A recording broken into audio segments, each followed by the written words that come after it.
성경 봉독 사도행전 17장 22절에서 34절까지 한 절씩 우리 같이 교독해 봅시다. 바울이 아레오바고 가운데 서서 말하되 아덴 사람들아 너희를 보니 범사에 종교심이 많도다. 내가 길을 다니며 너희가 행하는 것을 따라 알지 못하는 신이 있었으니 그런즉 너희가 알지 못하고 미행하는 것을 내가 너희에게 알게 하리라. 우주와 그 가운데에 있는 만물을 지으신 하나님께서는 천지의 주제시니 손으로 지은 전에 계시지 아니하시고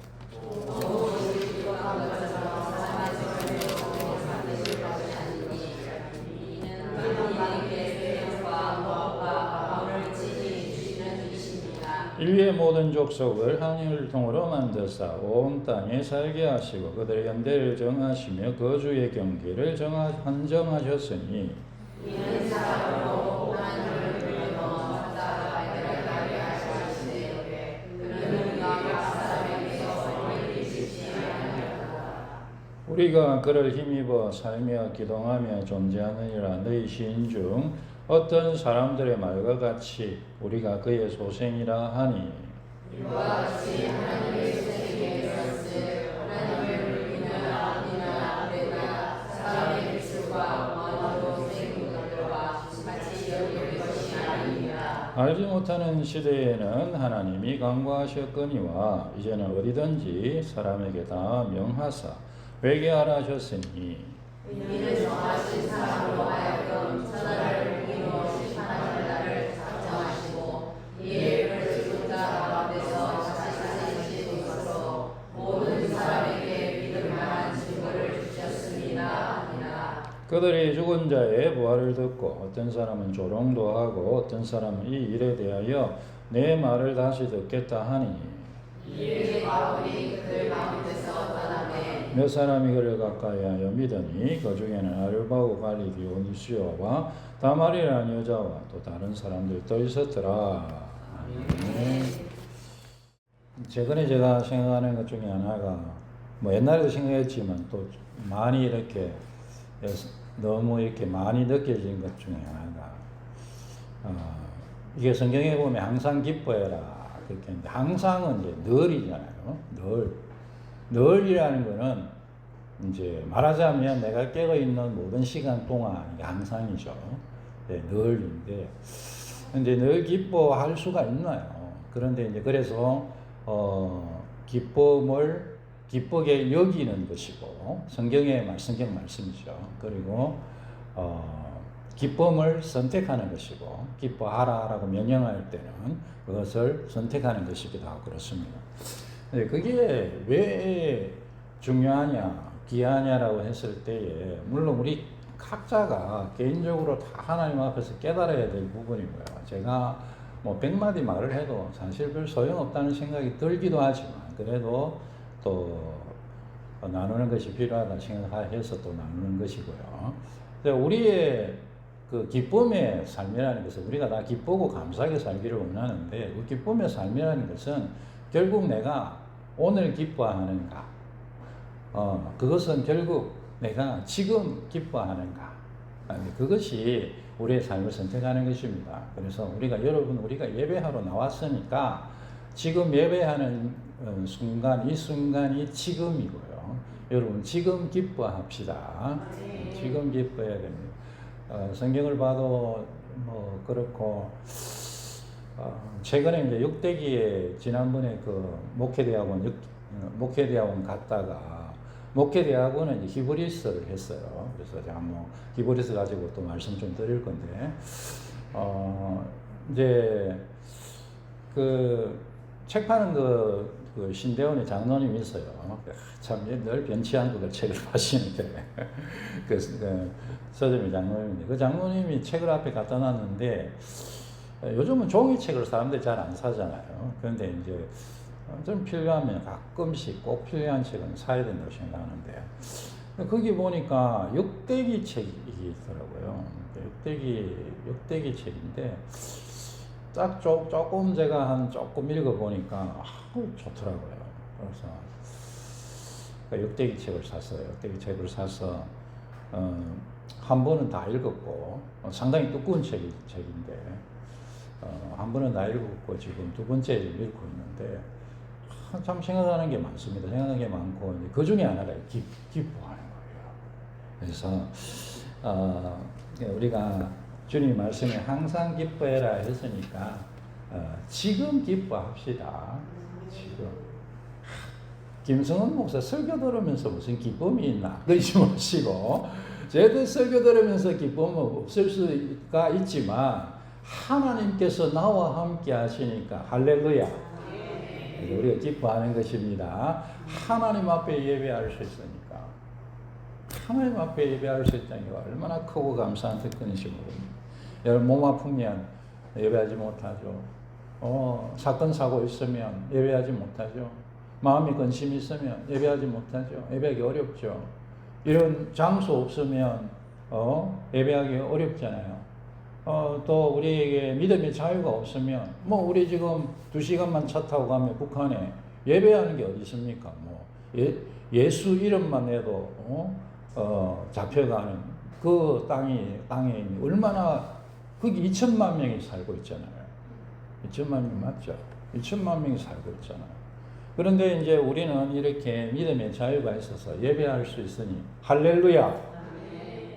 하나님 나를 구원해 주시고 나에게 일용할 양식을 주시고 나의 삶에 이와 같은 좋은 형편들을 주셔서 생각하면서 또 기뻐하고 주님이 나에게 행하신 것으로 인하여 기뻐하고 지금 나에게 주신 은혜로 기뻐하고 앞으로 우리 주님께서 우리를 위해 예배해 놓으신 것들 믿음으로 바라보며 기뻐하고 그렇게 여러분들 기뻐하시기 바랍니다.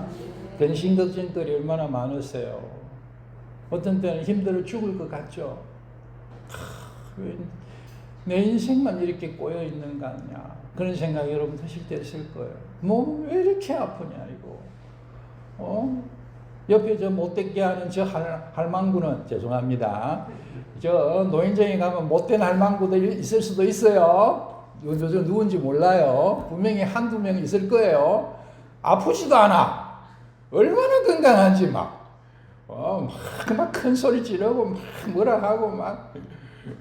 지난번에 어떤 엘리베이터를 탔더니 할머니 한 명이 그만 타! 엘리베이터 복잡했거든요. 복잡해. 그 엘리베이터 사람들이 많이 타야 되니까 막 사람들이 막 끼어다. 그거 한 번 가면 또 5분, 10분 기다려야 되니까 막 사람들이 끼어탔어요. 할머니가 복잡하니까 기분 나쁘셨나 봐. 그만 타! 막 그러시네. 생전 처음 보는 사람한테 그만 타. 하여간에 그 할머니 얘기하는 건 아니고 그렇습니다. 그런데 그렇잖아요. 그런데 이렇게 몸이 이렇게 아프냐. 그래도 하나님 주신 은혜를 생각하며 기뻐하십시다. 하나님 주신 은혜가 얼마나 큽니까? 오늘은 아데네스의 바울의 설교인데요. 바울이 이 아데네이라는 그 곳에 가서 설교를 하는 내용입니다. 다 바울이 복음을 전하는데 하나님이 어떤 분이신가 그렇게 이제 선포합니다. 그 아덴이 그곳에 가 보니까요 신들이 얼마나 많은지 아덴이 여러분 너무 재밌습니다. 이런 걸 생각해 보면 아덴은 아테네입니다. 아테네. 여러분 아테네 잘 아시죠? 아테네예요. 그 문화와 철학의 중심지 아테네예요. 아테네. 그걸 성경에 그냥 아덴 이렇게 적어놓은 거예요. 근데 그 아테네에 가가지고 그 문화와 철학이 완전히 지구상에서 그 철학을 지금까지 배우고 있잖아요. 그 문화를 지금까지 자랑하고 있잖아요. 그러건 그곳에 가가지고 이제 갔는데 보니까 얼마나 그 융성한 철학과 문명 가운데 있는데 신들을 얼마나 많이 섬기는지 괜찮습니다. 신들을 얼마나 많이 섬기는지 신들이 수도 없는 거예요. 어떤 주석을 보니까 그때 그 신들이 수천이었다고 적어놨어요. 그 이제 신들을 섬기는데 그 부유한 가운데 똑똑한 가운데 문화적인 고상함 가운데 세상적인 문화의 고상함 가운데 그 신들을 섬기는 가운데 하다가요 알지 못하는 신에게 그러게 이게 우리가 막 온갖 데다 이름을 붙여놓고 막 신들을 섬기는데 혹시 빠졌을라나? 우리가 모르는 그 신이 혹시 있겠지? 해놓고 그 단을 세우는 거예요. 그러니까 바울이 이제 그걸 보고 막, 의문이 막 나가지고 이제 복음을 전하는데 하나님에 대해서 얘기를 하고 있어요. 하나님께서는 유일무이한 전능하신 만물의 창조자 천지의 주제이시다. 하나님께서는 세상을 창조하신 전지전능한 하나님이시니 유일무이한 하나님이시라. 하나님께서는 생명과 호흡과 만물을 친히 주시는 분이시고 하나님께서는 자족하는 분이시다. 부족함이 없는 분이시다. 그 신들에게 뭘 자꾸 바쳐야 된다고 생각했거든요. 그래서 제단을 만드는 거 아닙니까? 제단을 만들어서 향을 피우고 막 이렇게 하는 게 신에게 뭘 바치는 거죠. 세상에 절대적으로 대부분 종교들이 그렇습니다. 신에게 뭔가를 바쳐서 신의 노여움을 받지 않고 신이 주는 선물을 받고 그렇게 일종의 뇌물 같은 거죠. 하나님께서는 자족하신 하나님이시다. 하나님께서는 인간의 창조자이시고 하나님께서는 인간 멀리 계신 분이 아니고 가까이 계신 분이시다. 그렇게 하면서 하나님께서 우리와 함께 계시고 하나님께서 지금도 우리를 창조하신 하나님께서 지금도 우리를 붙들고 계신다. 그래서 유명한 얘기가 있죠. 하나님을 힘입어 우리가 한번 따라합시다. 살며 기동하며 있느니라. 하나님께서 나를 살게 해주시는 분이시고, 여러분, 내가 이렇게 숨 쉬고, 내 심장이 뛰고, 이렇게 살아있는 거는요, 하나님께서 그렇게 해주셔서 그래요. 내가 숨 쉬고 싶어 숨을 쉬는 것 같지만 아니에요. 내 심장이 뛰고 싶어서 뜁니까? 지가 알아서 뛰지. 왜 그럴까요? 하나님께서 뛰게 하신 거예요. 하나님께서 심장을 뛰게 하신 거예요. 그래서 하나님께서 우리를 살게 해주시는 분이시다. 우리가 움직이는 것도 에너지가 나서 움직이지만 하나님께서 움직이게 해주신다. 심지어 내가 여기에 있는 것, 나의 존재가 하나님으로부터 말미암았다. 하나님을 힘입어 살며 기동하며 있느니라. 할렐루야. 이 하나님이시 세상을 창조하셔서 우리에게 생명을 주시고 우리가 움직이게 하시고 우리가 여기 있게 하신 분이 하나님이시래. 하나님께서 생사화복의 주관자가 되신다. 그렇게 선포합니다. 우리의 힘과 우리의 생명과 우리의 존재의 근원은 하나님이심을 믿으시기 바랍니다. 역시 그것을 죄송합니다. 바울이 그것을 선포하고 있습니다.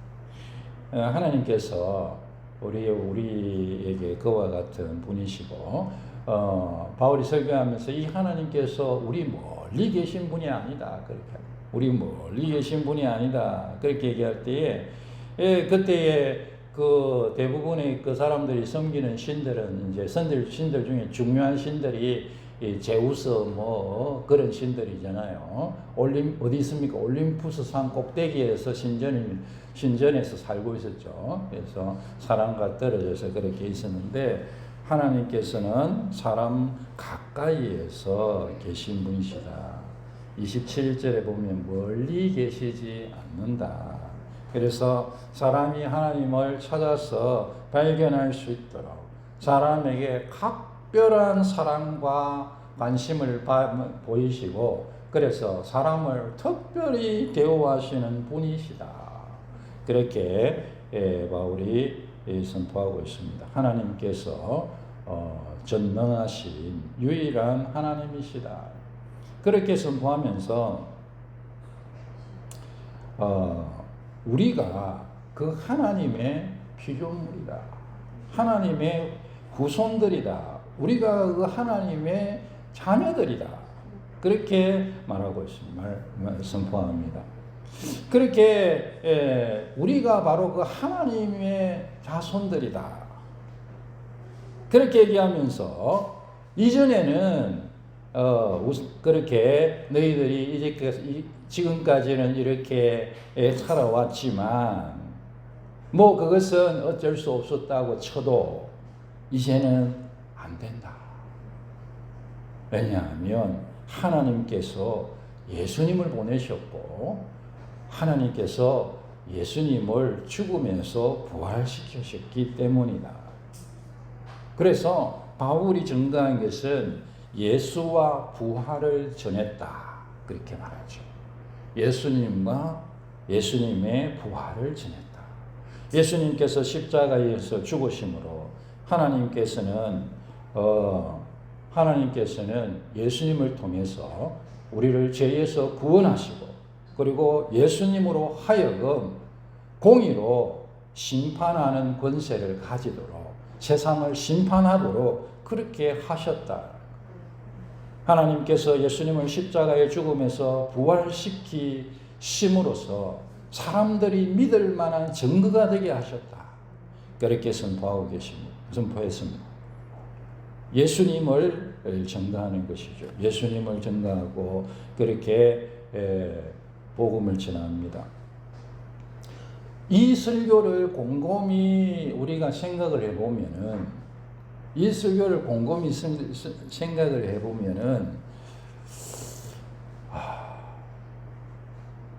뭐가 이렇게 탁 잡히진 않죠. 그런데 우리가 무슨 책을 읽고 그렇게 할 때 횡간을 본다 그런 얘기를 하잖아요. 근데 이 바울의 설교의 횡간 중간에 들어있는 이 내용은 뭔가? 그렇게 했을 때에 이제 노골적으로 표현하면 그거죠. 너희가 우상을 섬기고 있어서 심판을 받게 되었다. 너희들이 수많은 우상을 섬기고 있어서 심판을 받게 되었다.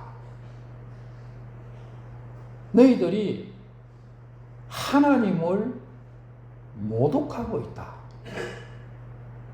하나님을 모독하면 어떻게 심판을 받지 않겠는가? 너희가 하나님의 자기들도 이제 신들의 자녀라고 많이 생각했거든요. 하나님의 자녀들인데 그리고 하나님께서 모든 것을 주신 분이신데 그 하나님을 섬기지 않고 다른 우상을 사람의 손으로 만들어서 사람의 기술과 고안으로 조각한 그렇게 29절에 되어 있습니다. 사람의 손으로 만든 그것을 하나님으로 신으로 섬기고 있으니 심판받지 않을 수 있겠니? 그렇게 말씀하시는 거죠. 아덴에 있는 사람들 입장에서는 나 정도면 도덕적인 사람이고 나 정도면 윤리적인 사람이고 나 정도면 세상에서 배운 거 지혜자라고 하죠. 세상에서 굉장히 지혜로운 철학을 공부한 사람들이니까 경제적으로도 굉장히 부유하고 부족함이 없는 사람이죠. 소위 말하는 세상에서 고상한 사람이라 할 수 있겠습니다. 나 정도면 괜찮은 사람이죠.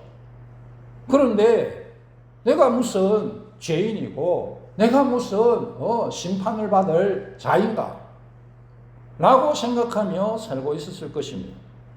우리는 혹시나 못 챙기는 신이 있을까 봐 알지 못하는 신을 위해서도 재난을 쌓으면서 살고 있는 사람이 아니냐 라고 생각하는 사람들도 있었을 것입니다. 그런데 여러분, 자식하고 부모 관계를 생각해 보십시오. 부모가 자녀에게 가장 큰 상처를 받을 때가 언제이겠습니까? 자녀가 거짓말할 때일까요? 자녀가 나쁜 짓을 했을 때일까요? 심지어 자녀가 부모 돈을 훔쳐간 때일까요? 아니면 자녀가 당신들은 내 엄마 아빠가 아니야 라고 할 때일까요?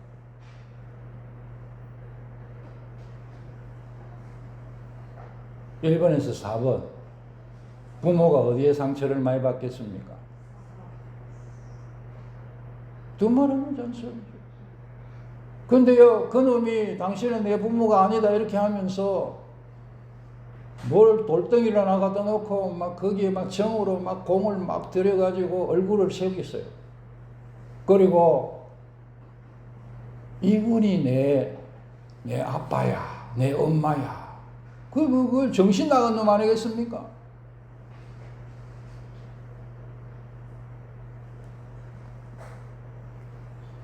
바울이 지금 에덴에 사는 사람들에게 그 얘기를 하고 있습니다.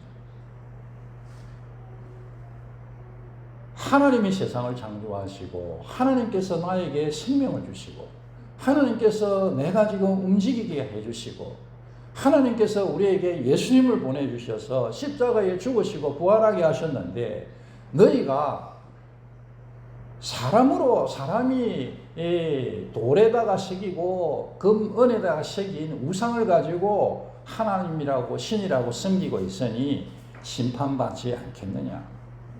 꼭 예수 믿고 하나님 섬기는 사람이 되어라. 그렇게 선포하고 있는 것입니다. 하나님 섬기지 않고 우상 섬기는 것이 큰 죄입니다. 여러분들은 꼭 예수님 믿고 하나님 섬기시기 바랍니다. 예수님 안 믿고 하나님 안 섬기면 죽음이 있고 심판이 있습니다. 부활의 예수님 믿음으로 제사함 받고 부활의 능력으로 사랑하게 되시는 여러분 되시기를 바랍니다. 바울이 이제 이 에덴에서 전도를 하는데요. 사실은 에덴에서 바울이 전도하는 이 상황은 굉장히 어려운 상황이라 할 수 있겠습니다. 그냥 제가 생각할 때는 계란으로 바위치는 정도가 아닐까. 우리가 이제 속담이 있잖아요. 계란으로 바위치기. 그런 속담이 있는데 에덴에서 전도하는 바울의 입장이 그렇지 않았겠나. 근데 이제 바울이 왜 그러냐면요. 바울이 같은 그 에덴이라는 도시가 제가 잠깐 말씀드렸지만 철학이 완성된 곳이고 그 다음에 종교가 엄청나게 다양한 곳이고 우상들이 엄청나게 많이 있었고 뭐 신을 전한다 해야 그 많은 신 중에 하나일 뿐이죠. 경제적으로 부유했고 근데 그런 부족함이 없어 보이는 곳이었습니다. 뭐 세상적으로 뭐 내세울 것이 하나도 없는 바울 입장에서는 참 쉽지 않은 그런 상황이죠. 그리고요, 바울은 지금 좀 특별한 상황인데 바울은 지금 혼자였습니다. 그래서 바울은요 복음을 전할 때에 늘 같이 지냈어요. 바울과 바나바, 바울과 실라, 뭐 우리가 그래 아는 대로 그 다음에 바울과 디모데, 바울과 누가 뭐 이렇게 해서 많은 동역자들과 함께 그래서 사도행전에 보면 우리 본문이라고 있거든요. 그래서 우리가 가서 전한다. 성경에서도 예수님께서 제자들을 파송하실 때 전도하러 파송하시면서 둘씩 보내십니다.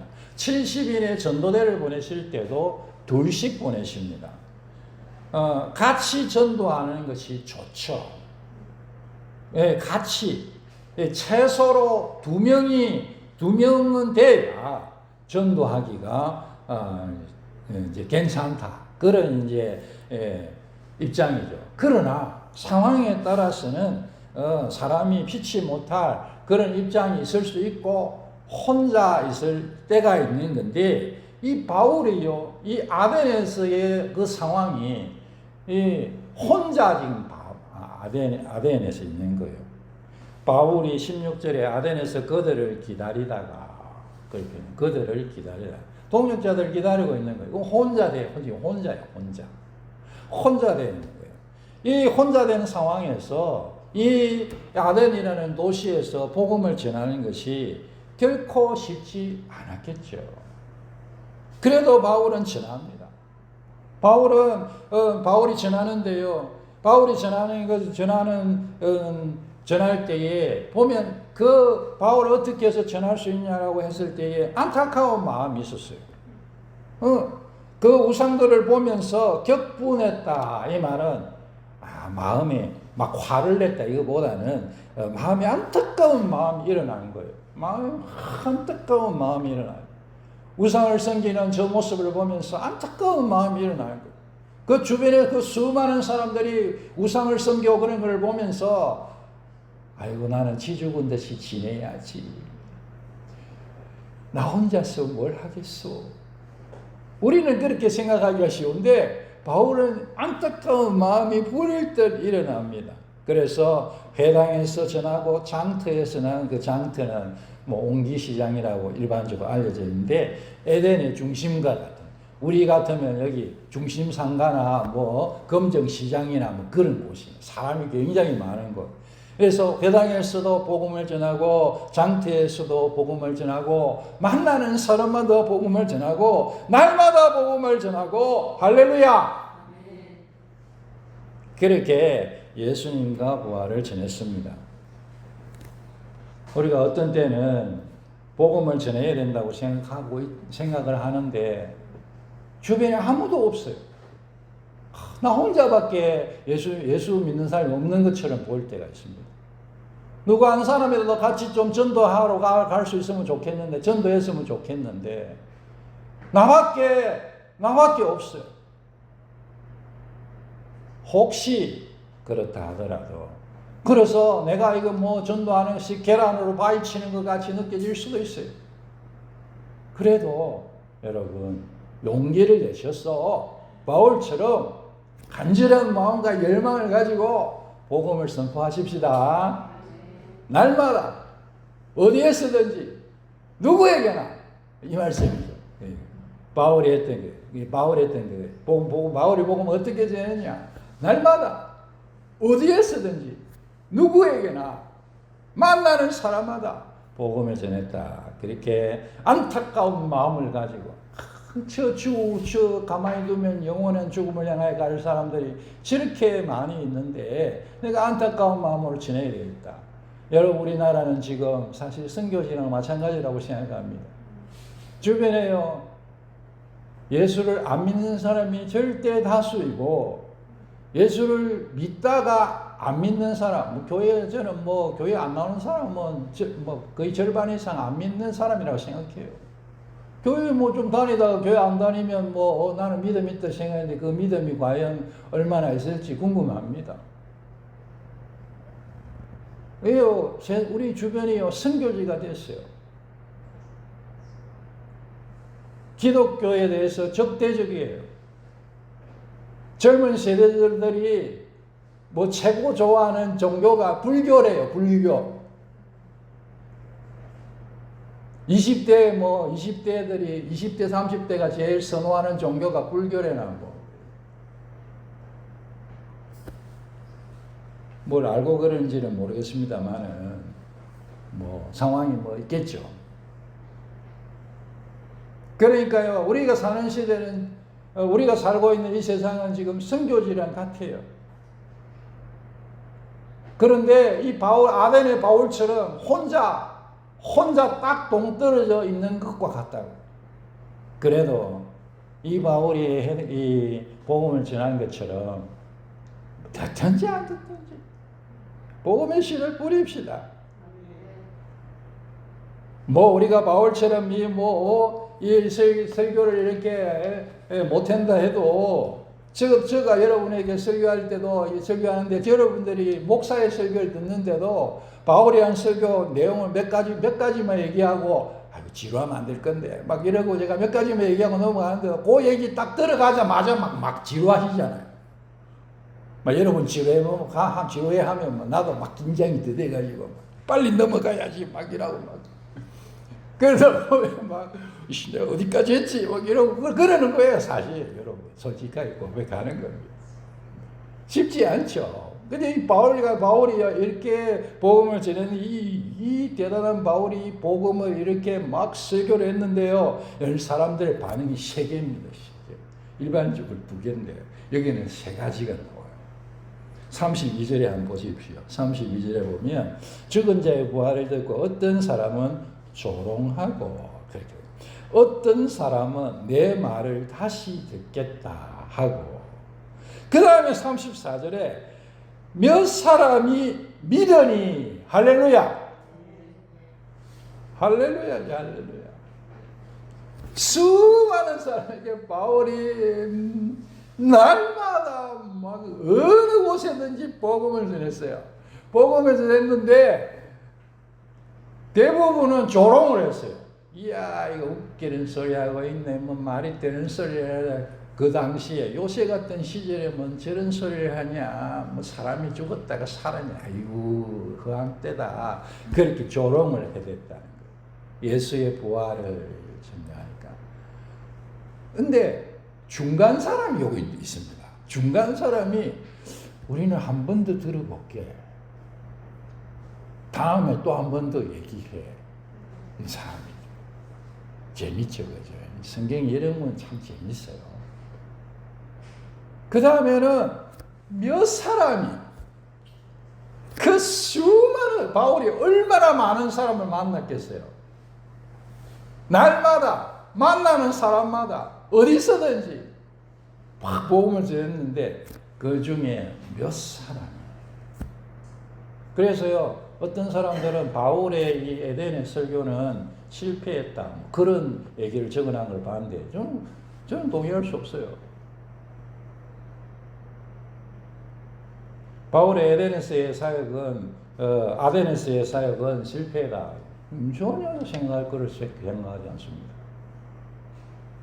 환경과 여건이 안 되어가지고 복음의 열매가 정말 막 소수로 나타나는 곳에 그 열심을 다해 사역하는 게 어떻게 실패입니까?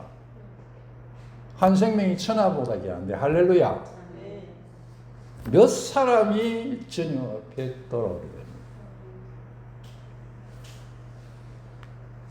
말씀의 씨를 뿌리면 어떤 때는 길가에 떨어져서 새들이 먹어버리고 사탄이 와서 말씀을 뺏어가 버리고 어떤 데는 돌밭에 떨어져 흙이 얇기 때문에 자라나다가 해가 나서 말라 죽고 어떤 씨들은 가시밭에 떨어지니까 자라나려 하니까 위에 가시가 있어. 세상의 염려와 근심 두려움이에요. 그것들이 막아서 열매를 맺지 못하게 하고 어떤 씨는 좋은 땅에 떨어져서 100배, 60배, 30배 열매를 맺느니라. 주님께서요, 씨 뿌리는 말씀의 씨를 뿌리는 것에 대해서 말씀하시는 것이 아니겠습니까? 아덴 같은 우상의 소굴 같은 이 세상에 너무나 찬란한 세상의 영광이 가득 차 있는 그곳에 세상이 모든 모든 질서를 지배하고 있는 그곳과 같은 그곳이 아테네예요. 그곳에서도 복음이 선포될 때에 좋은 땅을 가진 사람들이 있었다는 것입니다.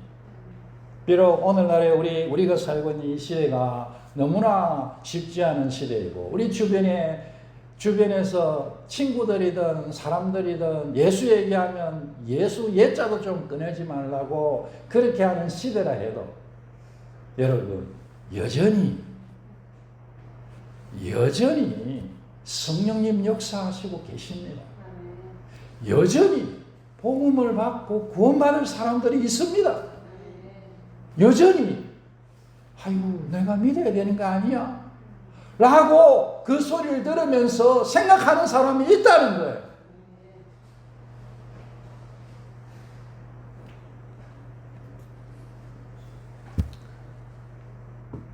힘들더라도 여러분 복음을 전합시다.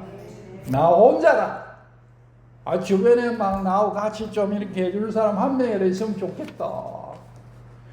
그렇게 되는 게 제일 좋죠.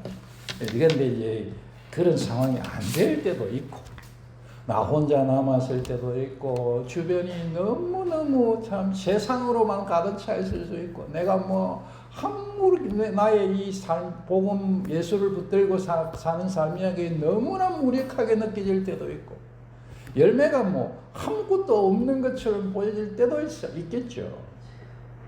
그러나 그 가운데서도 하나님 반드시 역사하고 계심을 믿읍시다. 나에게 주신 그 은혜와 그 하나님의 능력을 붙들고 살면 되지 않겠습니까? 내가 부르신 곳에서 내가 최선을 다해서 말씀의 씨를 뿌리고 그렇게 살면 하나님께서 영광을 받으실 줄 믿습니다.